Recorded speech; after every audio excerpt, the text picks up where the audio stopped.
Confirm report आ गई है। अभी कुछ दिन पहले मैंने ही आपको बताया था, एक अकेला मैं इंसान था जिसने आपको ये सबसे पहले, लोग विरोध भी कर रहे थे, दादा भाई तुम्हें कुछ पता है, ये तो झूठी खबर भी हो सकती है। ईरान के विरोध में मुसलमान कुछ ऐसे भी हैं कि भाई सच्ची बात को भी कबूल नहीं करेंगे।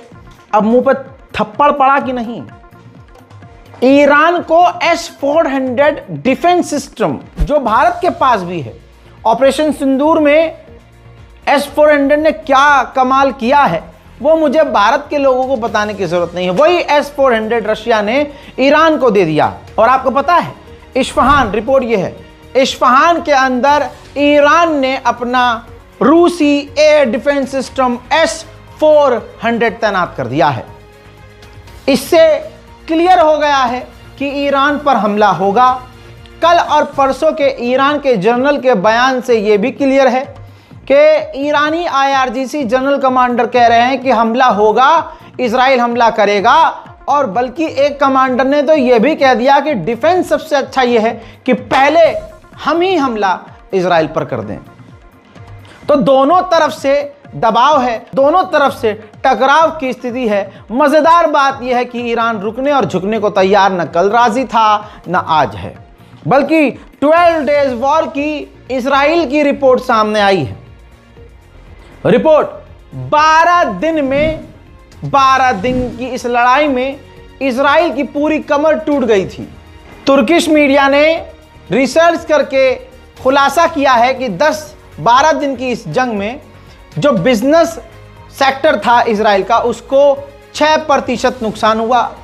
प्राइवेट कंपनियों को 4.1% नुकसान हुआ। पब्लिक स्पेंडिंग डिक्लाइंड 1% हुआ। इन्वेस्टमेंट पर नुकसान 12% हुआ। हत्ता कि इजराइल की टोटल पूरी GDP पर 3.5% धक्का लगा था। यानी 12 दिन की ही जंग में ईरान से इजराइल की GDP हिल गई थी। और कहने वाले कह रहे हैं कि इजराइल जीता है, अजी हमारा कद्दू जीता है। आगे बढ़ते हैं। इजराइल ने एक फिलिस्तीनी औरत को गिरफ्तार किया, यह कहते हुए कि यह ईरान के लिए जासूसी कर रही थी। उधर ईरान के विदेश मंत्री ने कंफर्म किया है कि बहुत जल्द हम IAEA के चीफ से मुलाकात करने वाले हैं।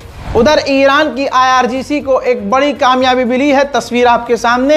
ईरान के अंदर एक और मूसाद की ड्रोन फैक्ट्री को जब्त किया है IRGC ने, जहां पर ईरान के खिलाफ हथियार बनाए जा रहे थे। ईरान के विदेश मंत्री ने कहा कि साउथ टेक्सास के इलाके में अमेरिका की मौजूदगी ना रूस को पसंद है ना हमें। हम कोशिश कर रहे हैं कि उस इलाके का मैप न बदले, यानी अमेरिका अपनी वहां मौजूदगी न बढ़ाए, हम उसके खिलाफ हैं।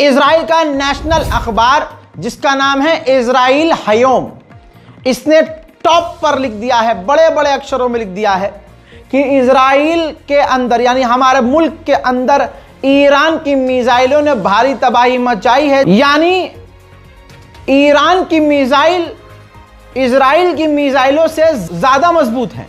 यानी इजरायली हयोम अखबार ने लिख दिया है कि हमारा जो इंफ्रास्ट्रक्चर है वो कमजोर है ईरान की मिसाइलों के आगे, और हमारी मिसाइल ईरान की मिसाइलों के आगे कमजोर है। ईरान के पास जो मिसाइलें हैं वो ज्यादा घातक और शक्तिशाली हैं। ईरान की विदेश मंत्रालय ने कहा है ऑफिशियल स्टेटमेंट जारी करके कि ये जो आर्मीनिया और अजरबैजान की डील हुई है, हमें इससे कोई दिक्कत नहीं है, हमें कोई प्रॉब्लम नहीं है, अच्छी बात है, लेकिन हम बर्दाश्त नहीं करेंगे तीसरे इंसान की मौजूदगी, किसी तीसरे की मौजूदगी बॉर्डर पर। यानी ईरान कहना चाह रहा है आर्मीनिया और अजरबैजान जो डील हुई है वो ठीक है, लेकिन अमेरिका की मौजूदगी हम इलाके में बर्दाश्त नहीं करेंगे। उधर कुछ तो बड़ा हो रहा है।